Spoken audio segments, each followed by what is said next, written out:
ॐ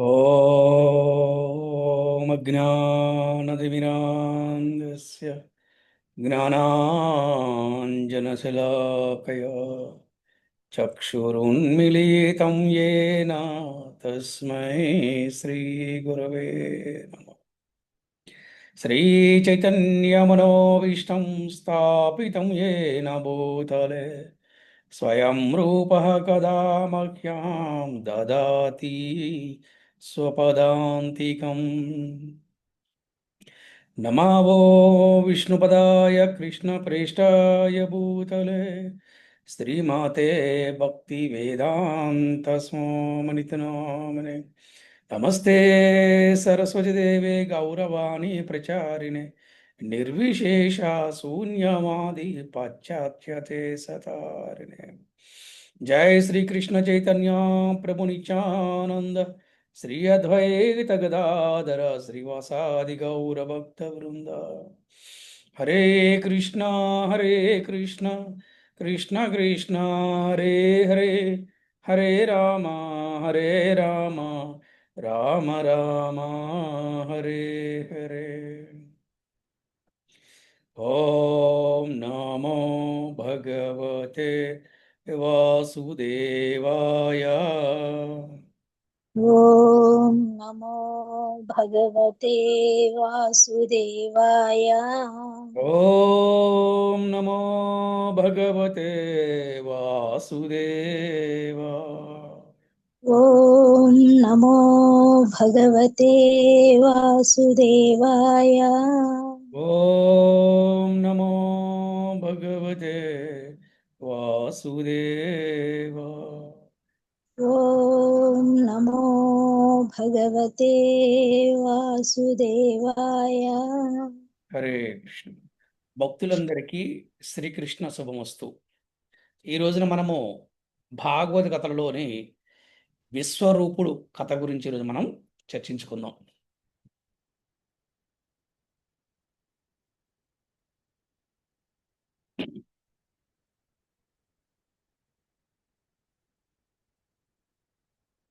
జీవుడు అజ్ఞానాంధకారంలో జన్మించినప్పటికీ ప్రామాణిక గురువుని ఆశ్రయించే అదృష్టాన్ని పొందగలిగితే అతని అజ్ఞానాంధకారం కూడా ఏమవుతుందంటే చక్కగా ఆ దివ్యమైన జ్యోతిలాగా తన కళ్ళు తెరుచుకుని వాడు అవుతాడు అనమాట. దాన్ని జ్ఞానచక్షు అంటారనమాట. అలాగే తనని భగవంతుణ్ణి, తనకు భగవంతుడి గల సంబంధాన్ని స్పష్టంగా తెలుసుకోగలుగుతాడు అనమాట. ఎలాగా? ప్రామాణికమైన గురువుని ఆశ్రయించి అదృష్టాన్ని పొందగలిగితే. ఆ విధంగా జ్ఞానాంజనంతో శిష్యుని జ్ఞాన చక్షువుని తెరిపించే గురుదేవుని స్థానము ఎంతో ఉన్నతమైందంట. జ్ఞానచక్షు అనమాట. శాస్త్రానుసారము నిజానికి గురువు శ్రీకృష్ణునికి అభిన్నుడు, అంటే భిన్నమైన వాడు కాదనమాట. అంటే గురువుకి కృష్ణుడికి భేదం లేదని చెప్తుందనమాట శాస్త్రం. శ్రద్ధావంతుడైన జీవుని ఉద్ధరించడానికి సాక్షాత్తుగా పరమాత్ముడే, భగవంతుడే గురువు రూపంలో దర్శనమిస్తాడట. దేవదేవుడే ఈ జగత్తులో అవతరించినప్పటికీ జనులకు మార్గదర్శనం చేయడానికి స్వయంగా గురువుని ఆశ్రయించడం మనకి కనిపిస్తుంది. ఈ విధంగా శ్రీకృష్ణుడు సాందీపమునిని గురువుగా స్వీకరించి 64 కళలు నేర్చుకున్నాడు. దానికి తగ్గట్లుగా గురుపుత్రుని బ్రతికించి తెచ్చి గురుదక్షిణను కూడా సమర్పించుకున్నాడు. శ్రీరామచంద్రుడు వశిష్ఠుని గురువుగా పొంది సమస్తాన్ని నేర్చుకున్నాడు. శ్రీ చైతన్య మహాప్రభు కూడా శ్రీల ఈశ్వరపూరి నుండి దీక్షా స్వీకారంతో గురువుని స్వీకరించవలసినటువంటి ప్రతి జీవుని బాధ్యతను లోకాన్ని తెలియజేశారనమాట. అయితే గురువుని స్వీకరించడము ఏదో మోజుగా చేయకూడదు. నిజానికి చూస్తే ధార్మికుడైనటువంటి ప్రతి వ్యక్తికి ఎవరో గురువు ఉండనే ఉంటాడు, ఏ భక్తి చేసినా కూడా. కానీ ఆ గురువు ప్రామాణిక పరంపరలో ఉన్నవాడో లేదో, కృష్ణ భక్తుడు కాడో, శాస్త్రార్థాన్ని తెలిసినవాడో కాడో, భగవద్ధామం గురించి స్పష్టమైన అవగాహన ఉన్నవాడో కాడో ఎవరు పట్టించుకోరు. ప్రామాణికుడు భగవద్భక్తుడు కానట్టి గురువు తనకు గాని తన శిష్యునికి గాని ఏ విధంగానూ లాభాన్ని చేకూర్చలేడు అని మనకు శాస్త్రం చెప్తుంది. అంటే భక్తిలోని 64 అంగాలలో మొదటి 4 అంగాలు గురువు గురించి చెబుతున్నాయట. భక్తిలో మనకి 64 అంగాలు ఉంటాయి. ఈ 64లో మొదటి 4 అంగాలు గురువు గురించి చెప్తున్నాయి. ఏంటి 4 అంటే, ప్రామాణికమైన గురువును ఆశ్రయించటం,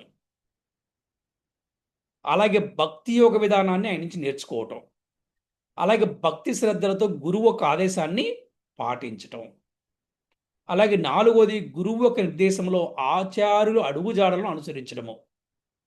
ఈ 4 కూడా ఈ భక్తి మార్గంలో ప్రధానమైన అంగాలు.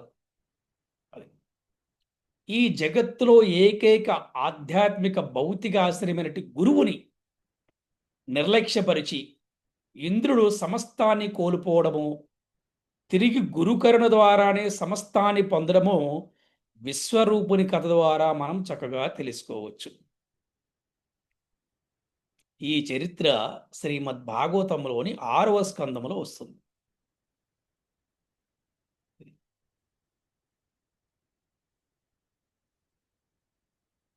ఏ విధంగా ఇంద్రుడు గురువుని నిర్లక్ష్యపరిచాడో ఇప్పుడు చూద్దాం. ఎప్పుడైతే ముల్లోకాలకి ఆధిపత్యం వచ్చింది ఇంద్రుడికి, దాంతో గర్వం వచ్చింది ఆయనకి, గర్వితుడయ్యాడు.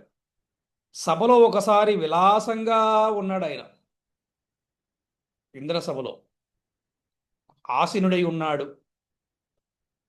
అతనిని అక్కడ ఉన్న వాళ్ళందరూ కూడా అతని చుట్టూ ఉన్నారు. ఎవరున్నారు? మరుత్తులు, వసువులు, రుద్రులు, ఆదిత్యులు, రువులు, విశ్వదేవులు, సాధ్యులు, అశ్విని కుమారులు, సిద్ధగరము, చారణులు, గంధర్వులు, మహర్షులు చుట్టి ఉన్నారు. అంతేకాదు విద్యాధరులు, అప్సరసలు, కిన్నరులు, పతగులు, ఉరగములు కూడా తన చుట్టూ కూడా ఉన్నారు. వారంతా ఇంద్రుడికి చక్కగా సేవలు చేస్తున్నారట, కీర్తిస్తున్నారు. అప్సరసలు నాట్యం చేస్తున్నారు, గంధర్వులు గానం చేస్తున్నారు. ఆ విధంగా ఇంద్రుడు ఎలాగ వెలుగుతున్నాడంటే పూర్ణ చంద్రుడిలాగా దేదీప్యమానం వెలిగిపోతున్నాడు ఇంద్రుడు. అలాగే సచీదేవి సమవేతరే ఆసనం కూర్చొన్నాడు, అంటే భార్యతో కూర్చోన్నాడు ఇంద్రుడు. అప్పుడు దేవగురువైన బృహస్పతి సభలో ప్రవేశించాడు, ఇంద్ర సభలోకి. ఋషి శ్రేష్ఠుడైన బృహస్పతి దేవతలందరికీ గురువు. ఆయన దేవదానవులకు సమానంగా గౌరవనీయుడు. ఆయన్ని దానవులు అంటే రాక్షసులు కూడా అతన్ని గౌరవిస్తారు.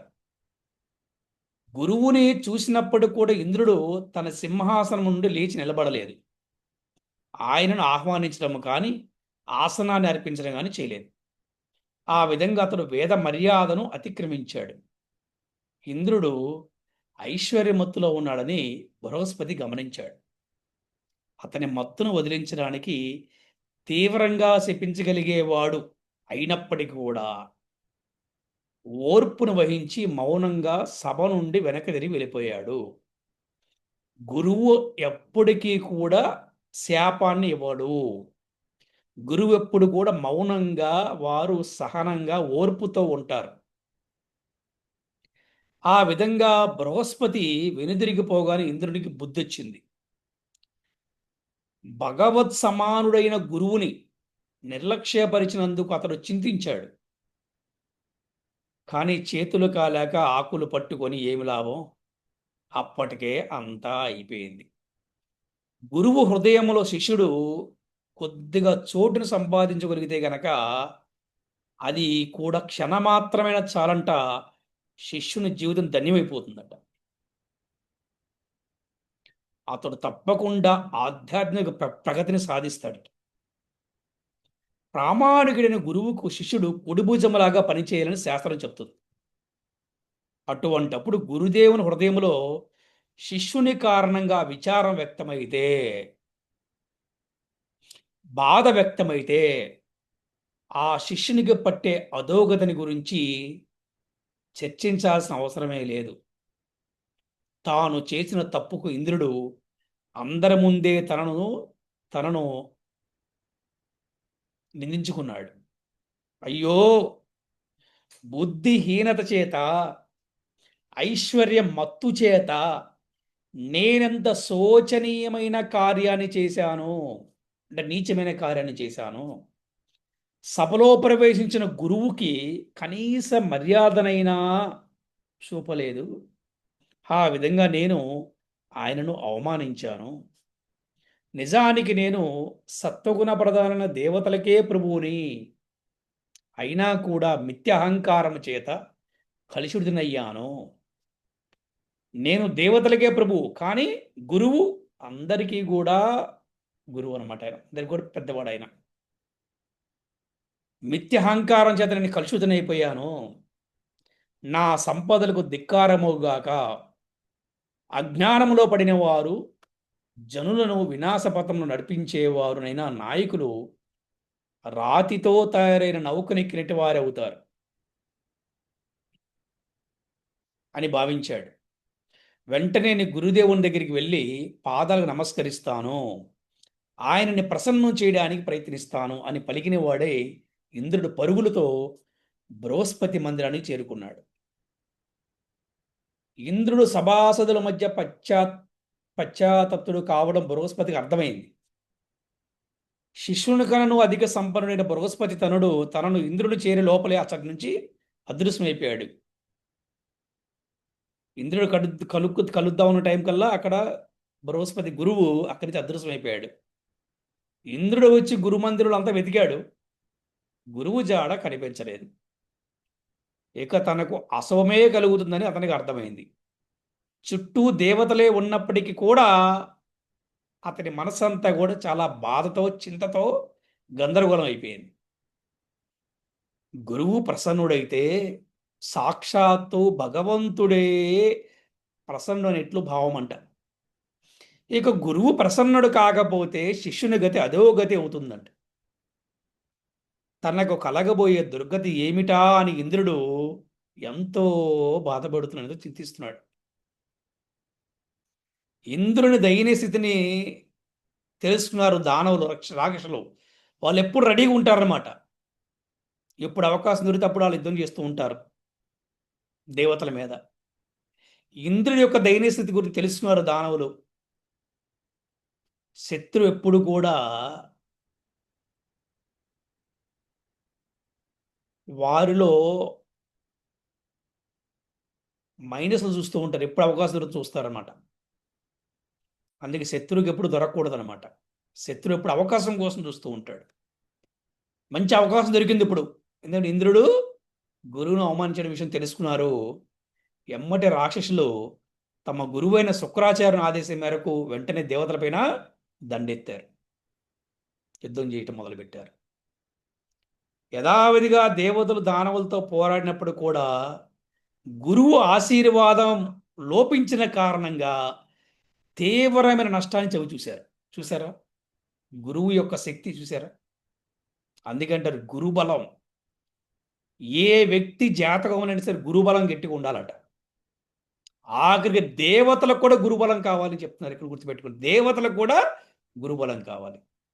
ఆ గురువు యొక్క బలం లేకపోవటం వల్ల, గురువు ఆశీర్వచనం లేకపోవటం వల్ల దేవతలందరూ కూడా రాక్షసులు యుద్ధం చేసి వాళ్ళు ఎంతో నష్టాన్ని చూశారనమాట. అంటే ఓడిపోయారు వాళ్ళు. దానవులు వేసే బాణాల చేత దేవతల తలలు, ఉరువులు, బాహాలు మొత్తం తీవ్రంగా గాయపడ్డాయంట. దానితో వారు రణరంగం నుంచి బయటకు వచ్చి మొత్తానికి వాళ్ళైతే బ్రహ్మని చేరుకున్నారు, బ్రహ్మను కలిశారు. బ్రహ్మ దేవతల దినస్థితిని చూసి వారిది ఇలా అన్నాడు: దేవతలారా, ఐశ్వర్యమత్తులో మీరు గురువును అవమానించారు. ఆయన సభలో ప్రవేశించినప్పుడు మీరు మర్యాదగా లేచి నిలబడలేదు, ఆయనని ఆహ్వానించలేదు, ఆదరించలేదు. పరబ్రహ్మనిష్ఠుడైన ఆయన పట్ల మీరు ఈ విధంగా సిగ్గుమాలిన తనంతో వ్యవహరించడం ఆశ్చర్యకరంగా ఉంది. గురువు పట్ల మీరు చూపిన దుష్ప్రవర్తన కారణంగానే మీరు దానవుల చేతిలో పరాజితులయ్యారు. లేకపోతే దేవ దానవ యుద్ధములో ఎప్పుడు మీరే విజేతలు కదా. మీచే పలుమార్లు ఓడిపోయి క్షీణించిపోయిన రాక్షసులు ఇప్పుడు మిమ్మల్ని ఓడించడం ఏ విధంగా సాధ్యమవుతుంది? కారణం ఏంటంటే మీరు గురువు యొక్క అపరాధం చేశారు, గురువును అవమానించారు.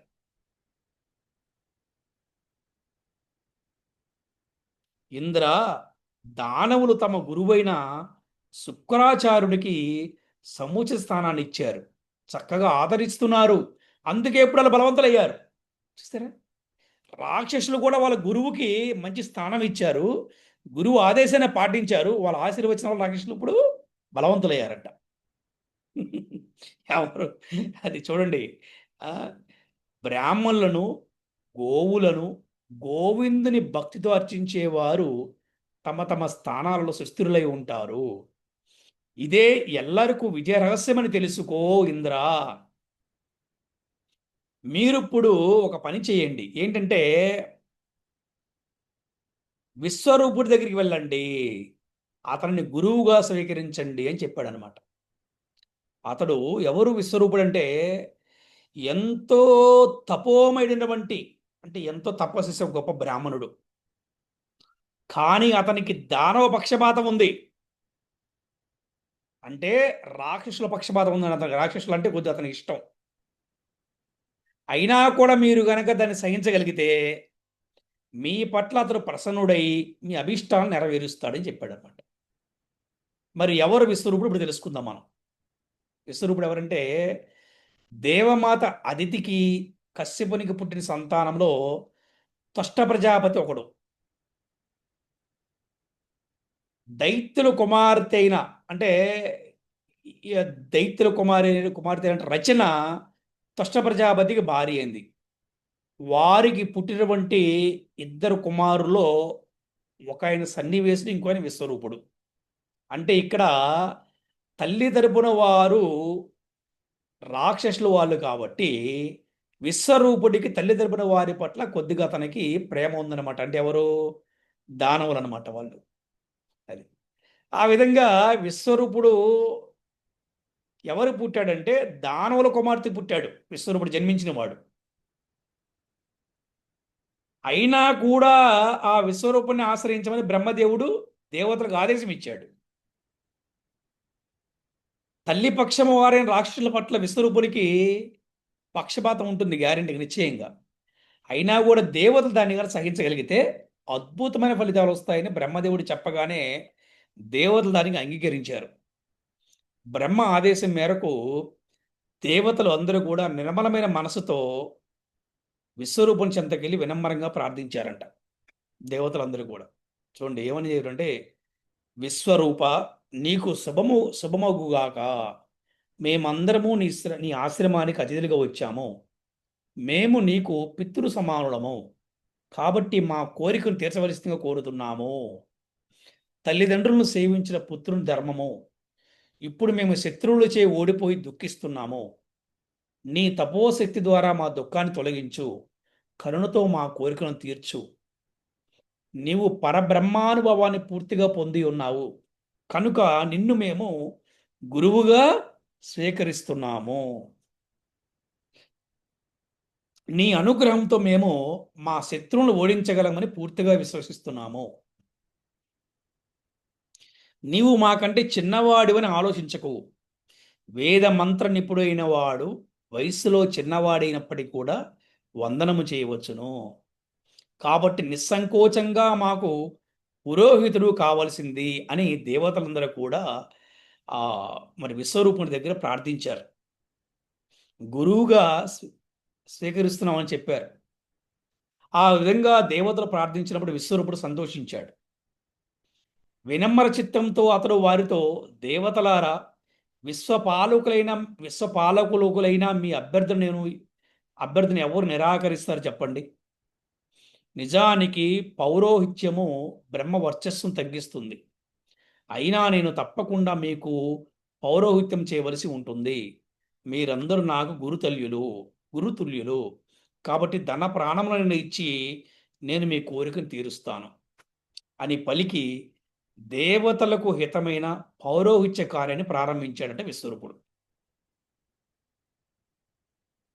అదేంటి చూద్దాం ఇప్పుడు. దానవుల ఐశ్వర్యము శుక్రాచార్యుని విద్యతే రక్షింపబడుతుంది అనమాట. అంటే దానవులు రాక్షసుల యొక్క ఐశ్వర్యాన్ని శుక్రాచార్యుడు ఎప్పుడు రక్షిస్తూ ఉంటాడు. అందువలన శ్రీ విశ్వరూపుడు దేవతలకు పరమ రక్షణ కవచమైన నారాయణ కవచమును ప్రసాదించుటకు సంకల్పం చేశాడు. అంటే అంతకన్నా గొప్పది. అంటే దానవులకి శుక్రాచార్యుడి విద్య అనమాట. విద్య చేత ఎప్పుడు కూడా దానవులు రక్షించబడుతూ ఉంటారు. కానీ ఇక్కడ దేవతలకు నారాయణ కవచాన్ని ప్రసాదించడం కోసం విశ్వరూపుడు సంకల్పం చేశాడు. నారాయణ మంత్ర కవచాన్ని ఉపాసించే విధానాన్ని ఇంద్రుడికి తెలియజేశాడు విశ్వరూపుడు. చాలా చక్కగా చెప్పాడు. ఎలా అంటే ఇలా చెప్పాడు, ఎలాగ చేయాలనేది. నారాయణ కవచాన్ని పొందే వ్యక్తి మొదట కుశగ్రాసాన్ని తాకి ఆచమనం చేయాలి. తరువాత అష్టాక్షర విష్ణు మంత్రంతో అంగన్యాసాన్ని, ద్వాదక్షర మంత్రంతో కరన్యాసాన్ని చేయాలి. నా దేవో దేవమర్చయేత్ అనే వాక్యాన్ని అనుసరించి దైవస్థితికి ఎదగనదే ఎవడను ఈ మంత్రాన్ని జపించలేడు. కాబట్టి శాస్త్ర నిర్దేశాన్ని బట్టి అతడు తాను భగవంతునికి అభిన్నుడునని భావన చేయాలి. అంటే నేను భగవంతుడితో సమానుణ్ణి కాదు, నేను భగవంతుడి సేవకుడనే భావంతో ఉండాలి. ఇది పూర్తయిన తరువాత గరుడారూఢుడైన అష్టభుజన విష్ణువుని ఆరాధించాలి.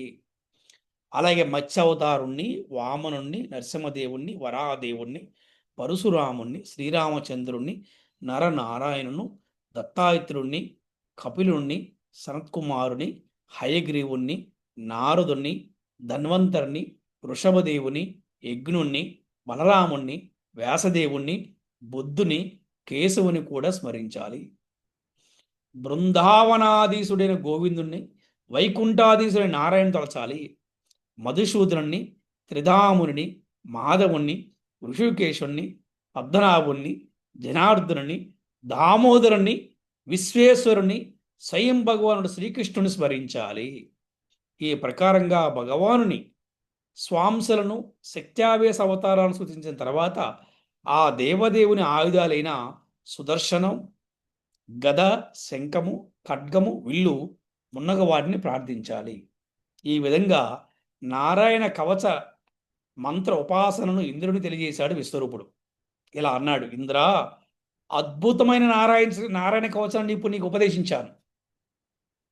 దీనితో నీవు శక్తిమంతుడివై రాక్షసులను జయిస్తావు.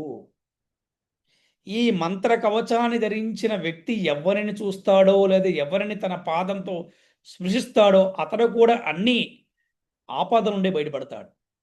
ఈ కవచ ప్రభావంతో మనిషి అన్ని భయాల నుండి బయటపడి సర్వులచే పూజితుడవుతాడు అని చెప్పాడు. ఆ విధంగా విశ్వరూపుడి అనుగ్రహంతో నారాయణ కవచాన్ని పొందిన ఇంద్రుడు భక్తి శ్రద్ధలతో దాన్ని ఉపాసించి గొప్ప బలసంపన్నుడై తిరిగి దానవులపై విజయాన్ని సాధించాడు. తన సమస్త సంపత్తులను ఆ విధంగా అతడు తిరిగి పొందాడు. గురువుని నిర్లక్ష్యభరించిన కారణంగా అన్నింటినీ కోల్పోయిన ఇంద్రుడు బ్రహ్మ ఆదేశంతో గురుతుల్యుడైన శ్రీ విశ్వరూపుని ఆశ్రయించడం ద్వారా పూర్వవైభవాన్ని పొందగలిగాడు. దీన్ని బట్టి గురుమహిమను ఎవరైనా సులభంగా అర్థం చేసుకోవచ్చు. అంటే ఇక్కడ ఇంద్రుడికి ఒక గురువును అవమానించడం వల్ల మొత్తం సమస్తాన్ని కోల్పోయాడు. అలాగే ఇంకొక గురువుని ఆశ్రయించడం వల్ల, భక్తి శ్రద్ధలతో అతను సేవించడం వల్ల కోల్పోయిందని మళ్ళీ పొందాడు అనమాట. ఇది గురువు యొక్క మహిమ అనమాట. ఈ ప్రకారంగా దేవతలకు మేలు చేసిన విశ్వరూపుడికి 3 శిరస్సులు ఉండేవంట. అంటే 3 తలలు ఉండేవి ఆయనకి. అతడు వాటిలో ఒక దాని ద్వారా సోమరసాన్ని, రెండవ ద్వారా, రెండవ శిరం ద్వారా సురాపానాన్ని, మూడవ దాని ద్వారా అన్నాన్ని భుజించేవాడట. దేవతల పౌరోహిత్యం చేసిన విశ్వరూపుడు ప్రత్యక్షంగాను బిగ్గరగాను మంత్రాలు చదువుతూ దేవతలకు యజ్ఞ భాగాలు ఇచ్చేవాడు. దాంతో పాటు తన తల్లి పక్షం వారైన అసురులు కూడా నెమ్మదిగా మంత్రాలు చదువుతూ యజ్ఞ భాగాలు ఇచ్చేవాడట. దీనిని దేవతలు గమనించలేదు. ఇదే విశ్వరూపుడికి పక్షపాతం ఉంది. ఎవరి పట్ల? అసురుల పట్ల, అంటే రాక్షసుల పట్ల. ఇది దేవతలు గమనించలేదు. చిన్నగా మంత్రాలు చదువుతూ యజ్ఞ భాగాలు ఇచ్చేవాడంట వాళ్ళకి. కొంతకాలానికి ఇంద్రుడు దానిని గమనించాడట. ఇంద్రుడు తెలుసుకున్నాడు ఆ విషయాన్ని. యజ్ఞ భాగాన్ని పొందుతూ తిరిగి దానవులు బలవంతులైతే స్వర్గముపై దండెత్తగలని అతడు భయపడ్డాడు ఇంద్రుడు. అటువంటి పరిస్థితి రాకుండా ఉండడానికే ఇంద్రుడు ఒక నిర్ణయం తీసుకున్నాడు. విశ్వరూపుని చంపేయాలని చెప్పేసి విశ్వరూపుని శిరస్సుని ఖండించేశాడు. చూసారా? ఫస్ట్ ఏమో గురువుకి అవమానం జరగటం వల్ల ఎంత పెద్ద పాపాన్ని తీసుకున్నాడో ఇంద్రుడు. గురువుకు అవమానం జరిగింది, దానివల్ల అన్నీ కోల్పోయాడు. బ్రహ్మ ఆదేశంతో విశ్వరూపుణ్ణి మళ్ళీ గురువుగా స్వీకరించారు. దానివల్ల నారాయణ కవచం చదివి అతను మళ్ళీ శక్తి పుంజుకున్నాడు. దాంతో విజయాన్ని సాధించాడు. ఇంతవరకు బాగానే ఉంది. ఇప్పుడు మళ్ళీ విశ్వరూపుడు ఈ రాక్షసులకు కూడా యజ్ఞ భాగాన్ని ఇస్తున్నాడు కాబట్టి వాళ్ళకి శక్తి పెరిగితే వాళ్ళు మళ్ళీ గనక స్వర్గంపై దండెత్తారని చెప్పేసి ఇంద్రుడు మళ్ళీ భయపడ్డాడు. అందుకు ఏం చేశాడు? మళ్ళీ గురువుగా స్వీకరించిన వాడినే మళ్ళీ విశ్వరూపుడు యొక్క శిరస్సుల్ని ఖండించేశాడు. 3 శిరస్సును కూడా ఖండించేసాడు. ఎవరిని? విశ్వరూపుడికి చంపేశాడు అనమాట. సోమరసపానానికి ఉద్దేశించబడిన విశ్వరూపుని శిరము చాతక పక్షిగా మారిందట. సురాపానానికి ఉద్దేశించబడిన శిరము పిచ్చుగ్గా మారిందట. పిచ్చుకలు అంటే అవేనమాట. అన్నానికి ఉద్దేశించబడిన శిరము తిత్తిరి పక్షిగా మారిందట. విశ్వరూపుడు బ్రహ్మ తేజో సంపన్నుడట. అటువంటి బ్రహ్మనిష్ఠుని వధించడం వలన ఇంద్రునికి బ్రహ్మహత్యా పాతకం చుట్టుకుంది. చూసారా? అందుకే అంటారు, ఒక సమస్యకి పరిష్కారం కోసం వెళ్ళి ఇంకో సమస్యలు చిక్కుకుండడం ఇదేనమాట. దానిని ఇప్పుడు ఇంద్రుడికి ఏమొచ్చింది? బ్రహ్మహత్య పాతకం వచ్చింది. ఇప్పుడు చూసారా? ఎంత ఎక్కడ మొదలైంది? గురువును అవమానించడం వల్ల, గురువుకి మర్యాదను ఇవ్వకపోవటం వల్ల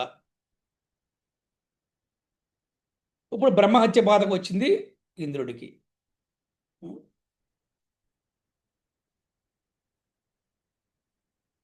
దాన్ని ఈ బ్రహ్మహత్యా పాతకాన్ని అతను సరిచేసుకోగలడు ఇంద్రుడు. శక్తి ఉంది. కానీ పశ్చాత్తాపంతో ఆ పాపభారాన్ని మోయడానికి నిశ్చయించుకున్నాడు. పాపాన్ని స్వీకరించాడు. అతడు దాన్ని 1 సంవత్సరం కాలం అనుభవించాడట. బ్రహ్మహత్యా పాతకం చాలా దానికి మించిన పాపం ఇంకోటి ఉండదన్నమాట. 1 సంవత్సరం అనుభవించాడు. ఆ బ్రహ్మహత్యా పాతకాన్ని అతడు 4 భాగాలుగా చేశాడట.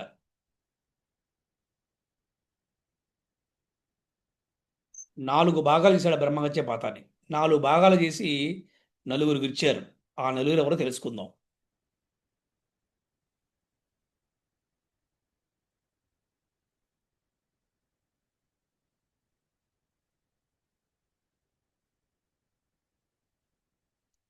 భూమికి, నీటికి, వృక్షాలకి, చెట్లకి, స్త్రీలకి పంచిచ్చాడు. ఆ పాపాన్ని స్వీకరించినందుకు బదులుగా వారికి అతడు కొన్ని వరాలు ఇచ్చాడు. అవేంటి తెలుసుకుందాం. ఫస్ట్ భూమి గురించి తెలుసుకుందాం. భూమిలో ఇక్కడ గుంటలు పడిపోయాయి అనుకోండి, స్వయంగా గుంటలు పూడుకుపోతాయి. కరెక్టేనా? మీరు చూసారు ఎవరైనా అలాగా?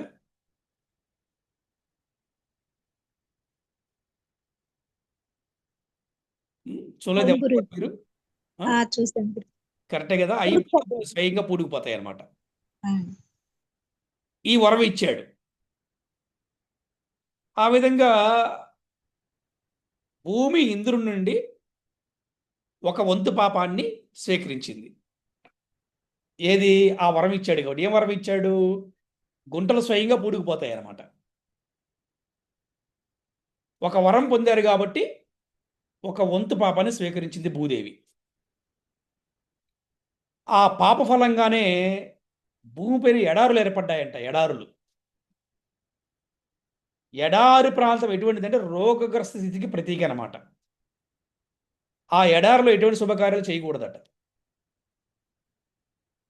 ఎడారి ప్రాంతాల్లో ఉండేవాళ్ళు బ్రహ్మహత్యా పాతకంలో పాలు పంచుకుంటే వారు ఎవరిని తెలుసుకోవాలట. అంటే బ్రహ్మహత్యా పాతకంలో పాలు పంచుకుంటున్నారు అని అర్థం చేసుకోవాలంట వారు ఎడారి ప్రాంతాలు ఉంటే గనక. అందుకంటారు ఎక్కడైనా మనం ఉండాలంటే కనీసం అక్కడ 10 ఇళ్ళని ఉండాలి, ఎవరు లేని చోట ఇల్లు ఉండకూడదని చెప్తుంటారు పెద్దలు. ఇకపోతే ఇప్పుడు మనం వృక్షం గురించి చెప్పుకుందాం, చెట్టు గురించి. తన కొమ్మలను, రెమ్మలను, అలాగే శాఖలు, ఇంకా ఇంకా కొమ్మలు ఏవైతే ఉన్నాయో కూడా కొట్టేసినప్పుడు కూడా, ఖండించినప్పుడు కూడా తిరిగి అవి పెరగగలిగే వరాన్ని చెట్లకు ఇచ్చాడు. కరెక్టేనా? మళ్ళీ చిగురుస్తాయి కదా, అవును గురూజీ. ఆ వరాన్ని ఇచ్చాడు. ఆ వరాన్ని ఇచ్చినందుకు ఒక పాపం స్వీకరించింది చెట్టు. ఏంటి పాపం అంటే, ఆ చెట్టులో జిగురు కారుతూ ఉంటుంది. మీరు చూసారు, జిగురు కారుతూ ఉంటుంది అనమాట ఎప్పుడు కూడా. చూసారు మీరు ఎవరైనా చెట్లో జిగురు వస్తుంటది? చూసాం. దాన్ని ఎవరు తినకూడదు, అది పాపం అనమాట. ఓకే. అంటే చెప్తారు చివరిలో దీని గురించి, వినండి చక్కగా. లాభం లేకుండా ఏది ఉండదు అనమాట. అదేంటి చెప్తారు ఇప్పుడు చూడండి. వరాన్ని పొందినందుకు ఒక పాపాన్ని స్వీకరించాల్సి వచ్చింది. ఇక మూడో చూడండి, చాలా చాలా ఇంపార్టెంట్. ఇవాళ మీకు ఒక పెద్ద ప్రశ్నకి సమాధానం వస్తుంది. ఏంటంటే చూడండి, నిరంతరము మైదున భోగాన్ని అనుభవించగలిగేటట్లు, అంటే సెక్సువల్ లైఫ్ని, అంటే గర్భస్థ పిండమునకు హాని కలగనంత వరకు గర్భిణీగా ఉన్నప్పుడు కూడా కామభోగాన్ని అనుభవించగలిగే వరాన్ని స్త్రీలు ఇంద్రుడి నుండి పొందారట.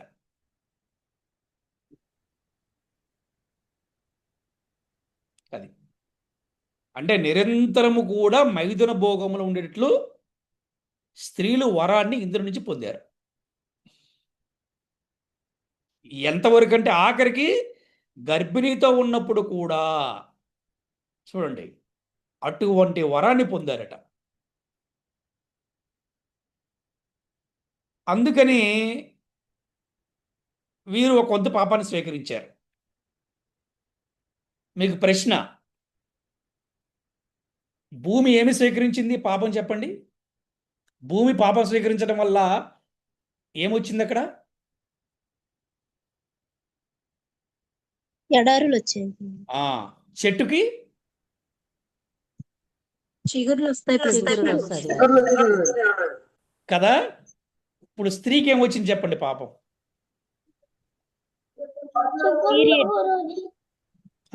పీరియడ్స్ గురూజీ. పీరియడ్స్. భలే కనిపెట్టారు. ఇంతమంది ఎవరైనా విన్నారా మీరు? విన్నా గురూజీ. Yes, correct. సో ఆ పాప ఫలితమే స్త్రీలలో ప్రతి మాసము ఋతుకాల రూపంలో ప్రకటమవుతుంది. తమ కామభోగములో ఎటువంటి అంతరాయం కలగకుండా ఉండడం కొరకు స్త్రీలు ఇంద్రవరాన్ని పొంది దాంతోపాటు బ్రహ్మహత్య పాతకాన్ని కూడా పొందారు. అందుకని స్త్రీలు ఆ టైములో పూజకు పనికిరారు, వంటానికి కూడా పనికిరారు. ఎందుకంటే బ్రహ్మహత్యా పాతకంతో ఉంటారు కాబట్టి. అందుకని వారు ముట్టుకోకూడదు, వారు ఇంట్లో తిరగకూడదు, అలాగే వారు వంట చేయకూడదు, అలాగే వారు ఆ రోజు పూజ చేయకూడదు అని చెప్పారనమాట. సో ఇప్పుడు చెప్పండి, స్త్రీలకి ఇటువంటి పెద్ద ఆ ఈ ప్రతిమాసనానికి కారణం ఎవరు చెప్పండి? ఇంద్రుడు గురుజీ. ఇంద్రుడు ప్రభుజీ. అసలు ఇది ఎక్కడ మొదలైంది? గురువుని అవమానించిన నుంచి మొదలైంది, అవునా కాదా? అవును గురుజీ. ఆ, ఇప్పుడు జలం గురించి చెప్పుకుందాం. అంటే నీరు చూడండి, నాలుగోది నీరు. ఇతర పదార్థాలతో కలిసి పరిమాణ వృద్ధి చెందే వరాన్ని జలము ఇంద్రుడి నుండి పొంది బ్రహ్మహత్యా పాతకములో మిగిలిన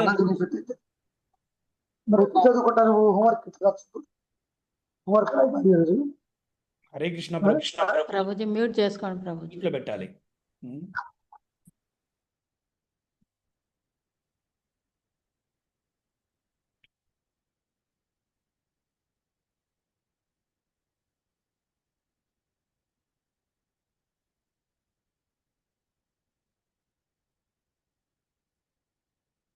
నీళ్ళల్లో ఏం వేసినా కూడా అవి కలిసిపోతాయి. అందుకే అందరు నదిలో వదిలేండి, నదిలో వదిలేండి చెప్పి అంటారు కదా. అందుకని ఏ పదార్థం నీళ్ళలో వేసినా కూడా కరిగిపోతాయి అన్నమాట. ఈ వరాన్ని ఇంద్రుడే ఇచ్చాడు. అయితే ఒక భాగం పాపం కూడా ఇచ్చాడు. ఆ పాపం ఏంటంటే బుడగలు నురుగు. బుడగలు నురుగు గుర్తుపెట్టుకోండి. కాబట్టి జలాన్ని గ్రహించేటప్పుడు వాటిని తొలగిస్తాం మనం. ఇది ఆ నురగ బుడగలు అవన్నీ తీసేసి తీసుకుంటారనమాట. అలాగే పాలు పండ్ల రసం వంటి వాటికి కూడా నీళ్లు కలిసినప్పుడు వాటి పరిణామం ఉచ్చెంతూ ఉంటుంది, మనం చూస్తూ ఉంటాం. ఈ వరాన్ని జలము ఇంద్రుడి నుండి కోరింది. ఇంద్రుడు ఆ వరాన్ని ఇచ్చాడు, కానీ దానితో పాటు తన మిగిలిన పాపాన్ని కూడా ఇచ్చేశాడు. ఆ పాపమే నురుగు రూపంలో కనిపిస్తుంది.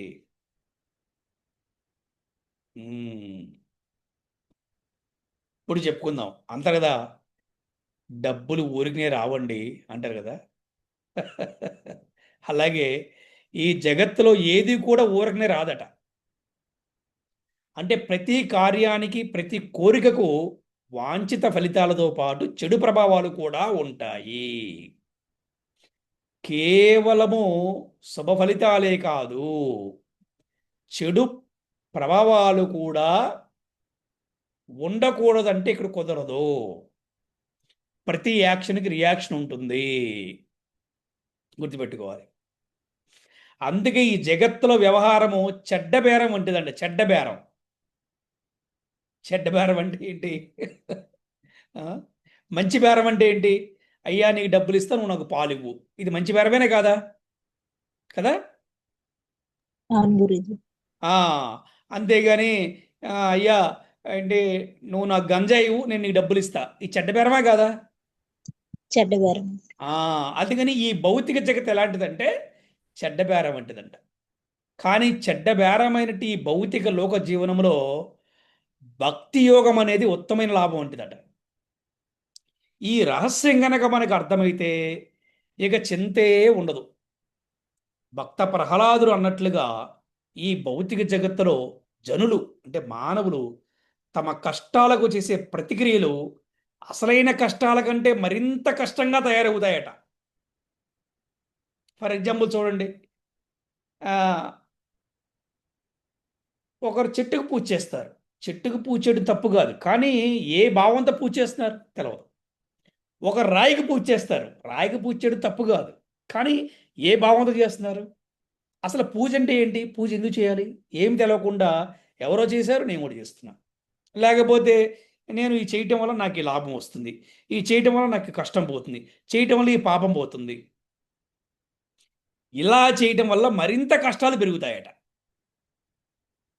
చెప్పాం కదా, ఒక సమస్యకి పరిష్కారం కోసం వెళ్ళి ఇంకో 10 సమస్యలు ఇరుక్కుంటామంటే ఇలాంటి పూజలు అనమాట.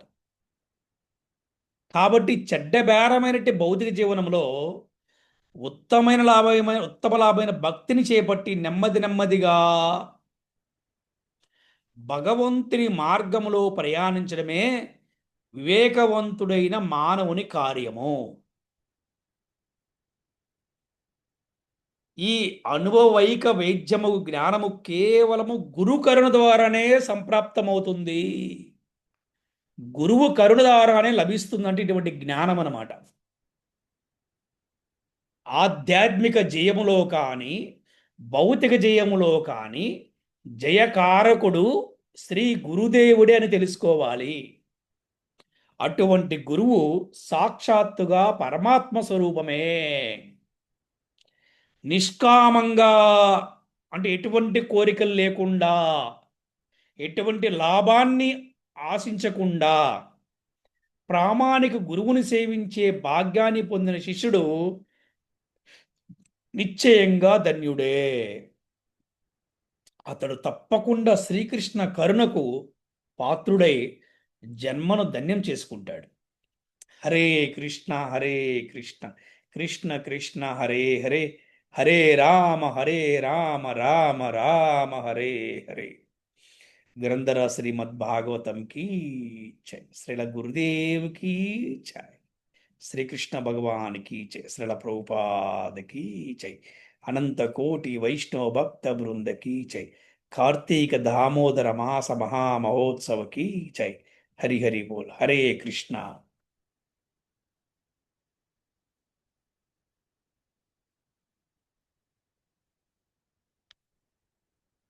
హరే కృష్ణ. ఈరోజు మనం విశ్వరూపుడు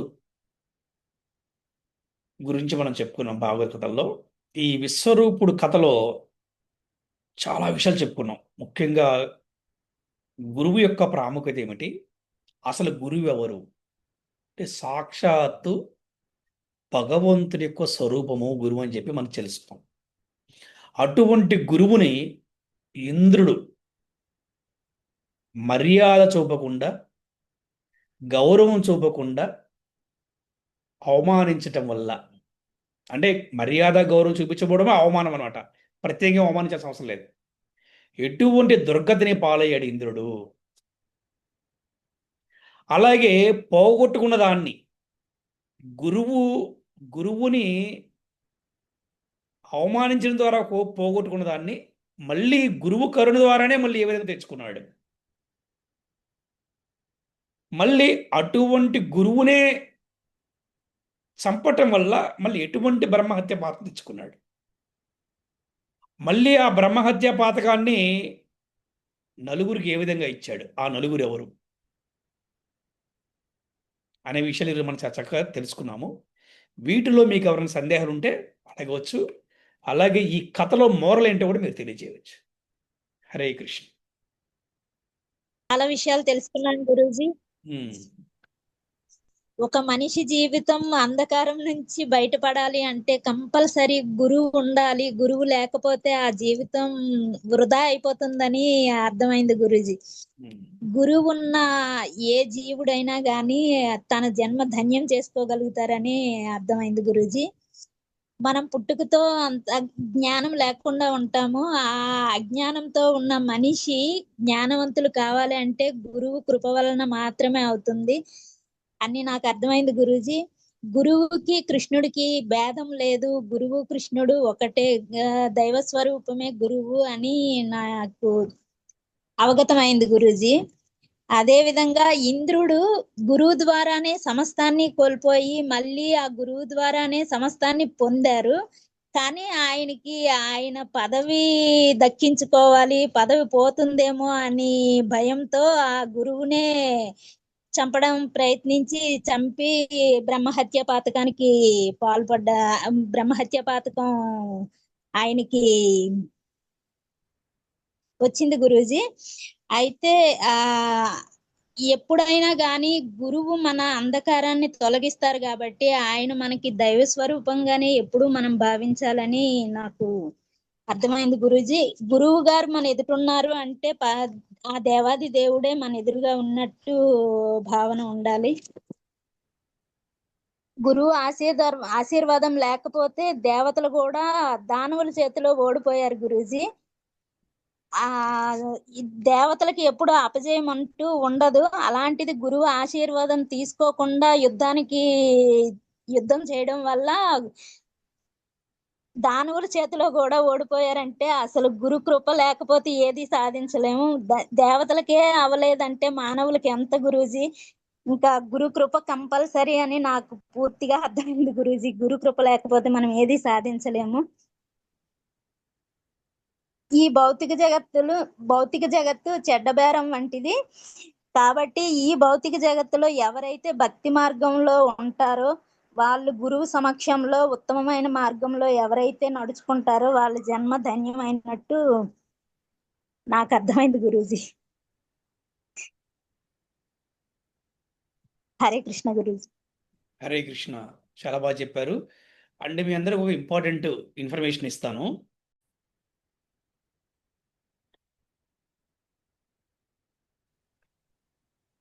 హరే కృష్ణ హరే కృష్ణ కృష్ణ కృష్ణ హరే హరే రామ రామ రామ హరే హరే కృష్ణ హరే కృష్ణ కృష్ణ కృష్ణ హరే హరే రామ రామ రామ హరే కృష్ణ హరే కృష్ణ కృష్ణ కృష్ణ హరే హరే రామ హరే హరే.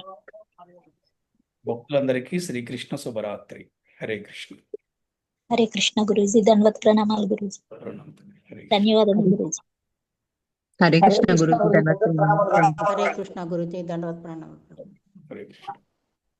హరే కృష్ణ గురుజీ దండకు ప్రణామాలు.